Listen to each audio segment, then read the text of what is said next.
राधे राधे दोस्तों, कैसे हो आप सब लोग। आई होप अच्छे होंगे और प्रिपरेशन भी बहुत अच्छे से चल रही होगी। सीपीयू मींस का एग्ज़ाम 8 मार्च को कंडक्ट होने वाला है।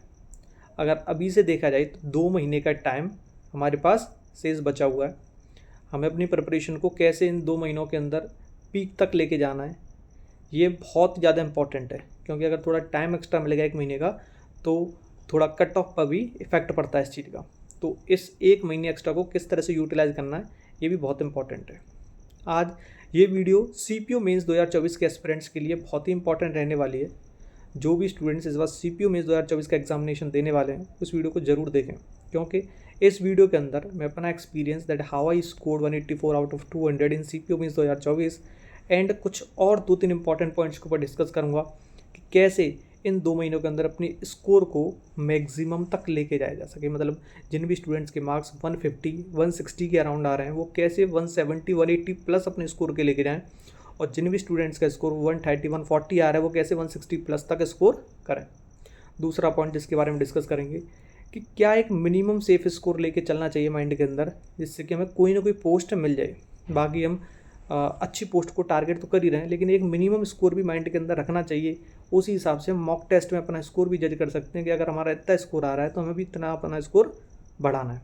तो ये चीज़ भी बहुत इंपॉर्टेंट है। तो वन बाय वन दोनों पॉइंट्स के ऊपर डिस्कस करते हैं। सबसे पहले जो भी स्टूडेंट्स का स्कोर नहीं बढ़ रहा है तो अभी हमारे पास 2 महीने का टाइम है। तो 2 महीने के अंदर क्या करना है, शुरू के 1 महीने जो भी बेसिक चीज़ें हैं, जो भी ग्रामर के बेसिक रूल्स कमज़ोर हैं या फिर वोकेबलरी कमज़ोर है, या जिन भी जैसे बहुत सारे स्टूडेंट्स ऐसे हैं जो कमेंट सेक्शन में पूछ भी रहे थे कि कॉम्प्रिहेंशन में मिस्टेक्स हो रही हैं, तो उसके लिए सबसे इम्पॉर्टेंट है कि हमें रीडिंग सेक्शन पर थोड़ा काम करना पड़ेगा।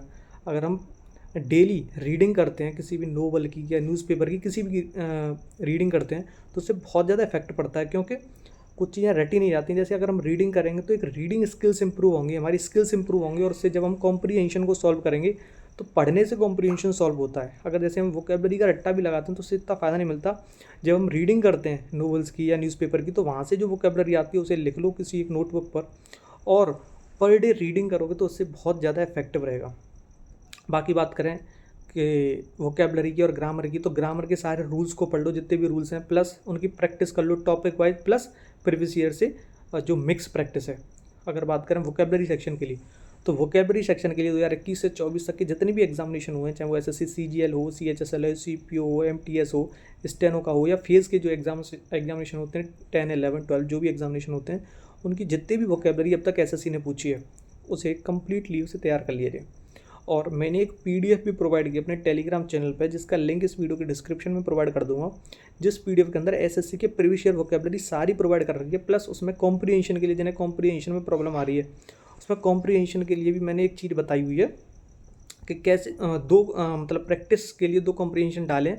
वहाँ उनकी कुछ वोकेबलरी प्रोवाइड की है जो मोस्टली एग्जाम्स में पूछी जाती है। कुछ ऐसे वर्ड्स हैं जो कॉम्प्रिहेंशन मतलब पैसेज और क्लोज टेस्ट के अंदर यूज़ होते हैं, उन वर्ड्स को याद कर लेना है, उनकी वोकेबलरी को याद कर लेना है, प्लस कैसे उसे सॉल्व करना है, ये भी बहुत ज़्यादा इंपॉर्टेंट है। तो 2-3 प्रैक्टिस वहाँ वो भी प्रीवियस ईयर एसएससी के पूछे हुए हैं जो रिपीट हुए हैं एसएससी में, उन्हें कर लेना। प्लस पार्ट 2 भी आएगा कुछ दिन के अंदर, प्लस वहाँ से भी उस पीडीएफ को कर सकते हो आप।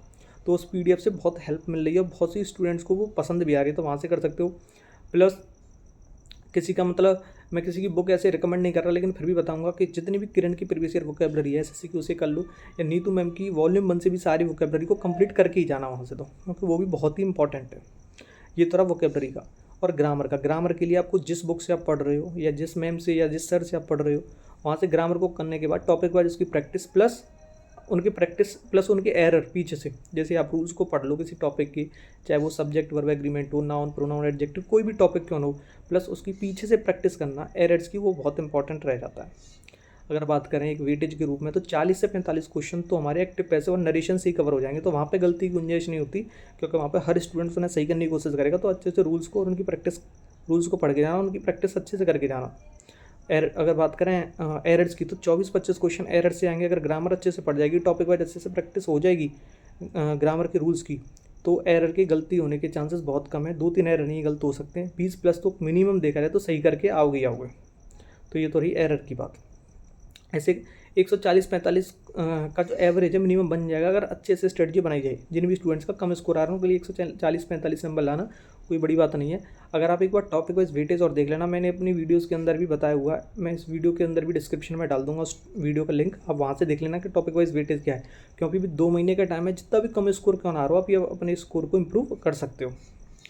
अब बात करते हैं इंपॉर्टेंट कि कितना स्कोर मिनिमम मान के चलें कि सेफ स्कोर रहेगा, क्योंकि ऐसा होता है कि हम एक माइंड में जैसे हमारा मॉक टेस्ट में कम स्कोर भी आ रहा है तो एक इस बार ऐसा है कि कोई एक पोस्ट को टारगेट कर लो, अगली बार फिर सीपीओ में जिस भी पोस्ट के लिए जा रहे हो तो जा सकते हो, वो चीज़ मान के चल सकते हैं। तो एक सेफ स्कोर मैं बताऊंगा, ऐसा नहीं है कि ये स्कोर मैं बिल्कुल कट ऑफ वाइज बता रहा हूँ, ऐसा कुछ नहीं है। एक इसको तो इतने से ऊपर लेके आने हैं आपको, कट ऑफ हालांकि इससे कम ही जाएगी, मैं अभी बता रहा हूँ। अगर पेपर प्रीवियस ईयर पैटर्न पर आधारित पर रहता है, प्रीवियस ईयर पैटर्न पर रहता है, लेकिन इतने नंबर अगर आप लेके आते हो तो 100% आप बिल्कुल टेंशन फ्री हो जाना आंसर के आने के बाद कि आपका नंबर आना है। अगर आप जनरल कैटेगरी से बिलोंग कर रहे हो तो आपको ये स्कोर मान के चलना है, मेरे को 290 प्लस टारगेट करके चलना है अभी से, 290 प्लस इतना स्कोर माइंड के अंदर लगा के चलना है अभी से, क्योंकि थोड़ा टाइम भी बढ़ गया है, इतनी कट ऑफ नहीं जाने वाली, इससे कम ही कट ऑफ जाएगी, लेकिन आप 290 प्लस स्कोर अपने माइंड के अंदर मान के चलें। आपको 290 या 290 प्लस स्कोर लेके चलना है, आप 100% सेफ हो।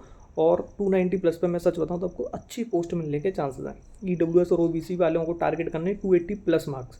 अगर आप ओबीसी या ईडब्ल्यूएस कैटेगरी से बिलोंग कर रहे हो तो 280 प्लस मार्क्स टारगेट करके चलें अभी से, ये बहुत इंपॉर्टेंट भी है। और इतने नंबर आ रहे हैं तो 100% होगा, फिर कुछ दिक्कत नहीं आने वाली, ये मैं गारंटी दे रहा हूँ आपको। अगर बात करें एससी या एसटी कैटेगरी की, तो एससी कैटेगरी वाले 260 प्लस टारगेट करें और एसटी कैटेगरी वाले 250 प्लस टारगेट करें। इतना स्कोर अगर आप लोग टारगेट करके चल रहे हो अभी से तो कोई दिक्कत नहीं आने वाली है। अगर आप मेंस का पेपर कितना भी इजी क्यों ना आ जाए तो 290 प्लस अगर जनरल कैटेगरी से, 280 प्लस ओबीसी ईडब्ल्यूएस कैटेगरी से, एससी से 260 प्लस, एसटी से 250 प्लस अगर आपका स्कोर रहता है तो आपको कोई डरने की ज़रूरत नहीं है, तो आपका स्कोर 100% सेफ है और आप सेफ जोन में रहोगे। तो उस चीज़ को माइंड में रखते हुए प्रिपरेशन करना कि पहले तो इस जोन से ऊपर जाना है, इस स्कोर से ऊपर जाना है, फिर मॉक टेस्ट में जितना अच्छा स्कोर किया जाए उतना अच्छा स्कोर करना है। अब एक इम्पॉर्टेंट पॉइंट और है जिसके ऊपर हमें डिस्कस करना है और बात करनी है, वो है कि मॉक टेस्ट में स्कोर कैसे बढ़ा जाए। मॉक टेस्ट में स्कोर बढ़ाने का एक सबसे बढ़िया उपाय है, और जी हर कोई बताता है, जो भी सेलेक्टेड एस्पिरेंट्स हैं, जो भी एक्सपीरियंस एस्पिरेंट्स हैं, जिन्होंने मीन्स में अच्छा स्कोर कर रखा है, जैसे I have also scored 184 out of 200 in CPO means 2023। CPO means 2023 में मेरा स्कोर खुद 184 आउट ऑफ 200 था। और इंग्लिश सेक्शन में कंटिन्यूसली, चाहे वो एयरफोर्स का एग्जामिनेशन हो, एनडीए का एग्जामिनेशन हो, सीडीएस का एग्जामिनेशन हो, चाहे कोई भी सीजीएल का एग्जामिनेशन हो, प्रीलिम्स का, मैंने अच्छा स्कोर कर रखा है, 50/50 तक स्कोर कर रखा है सीपीओ प्री 2023 के अंदर। तो मेरे तरफ से ये एक गाइड रहेगा, मतलब ये एक सुझाव रहेगा आप लोगों के लिए। तो इंग्लिश सेक्शन में जो मॉक टेस्ट में आप मिस्टेक्स करते हो उसके लिए एक नोटबुक बना रखी होगी, मतलब आप लोगों ने उन मिस्टेक्स को पर डे आप रीड करते रहो। जैसे आप ग्रामर के किसी रूल में गलती कर रहे हो, या फिर कोई नरेशन का कोई नया रूल मिल गया आपको, कोई वोकैबलरी मिल गई अच्छी, या कोई पैसेज की वोकैबलरी, उन्हें लिख लिया करो, जिससे कि आगे जब आप कोई अलग मॉक टेस्ट दो या फिर मिनी मॉक टेस्ट दो तो आप उन गलतियों को ना करो। मॉक टेस्ट देने का ये होना चाहिए आपका तरीका कि आप पर डे अगर मॉक नहीं दे पा रहे तो हर 3 दिन में एक मॉक टेस्ट आपको देना ही है मीन्स का, प्लस मिनी मॉक टेस्ट आप देते रहो, जो जैसे टॉपिक वाइज भी दे सकते हो। और मिनी मॉक टेस्ट होते हैं, जैसे प्री के मॉक टेस्ट हो गए, भी सीजीएल का पेपर हुआ 36 शिफ्ट के अंदर, अब सारे पेपर लगा लेना। स्टेनो का पेपर हुआ, कुछ भी मत छोड़ के जाना, एक एक चीज़ को अच्छे से कर लेना। बाद बाकी कुछ ऐसा नहीं है, और अच्छे से प्रिपरेशन करते हो। बाद बाकी टेलीग्राम चैनल से आप जरूर जुड़ जाना, क्योंकि टेलीग्राम चैनल पे बहुत सारा कंटेंट जो रिलेवेंट कंटेंट है, चाहे वोकैबलरी से रिलेटेड हो, ग्रामर से रिलेटेड हो, इंग्लिश को लेके मैं चीज़ें प्रोवाइड करता रहता हूँ, अपना एक्सपीरियंस भी शेयर करता रहता हूँ। और जितनी भी एग्जामिनेशंस में मैंने इंग्लिश में जो भी मतलब उनका एक्सपीरियंस आपको शेयर करता रहता हूँ, तो टेलीग्राम चैनल को जुड़ना ना भूलें। हाँ, बाकी आप प्रिपरेशन को अच्छे से करता रहें। All the best, thank you everyone.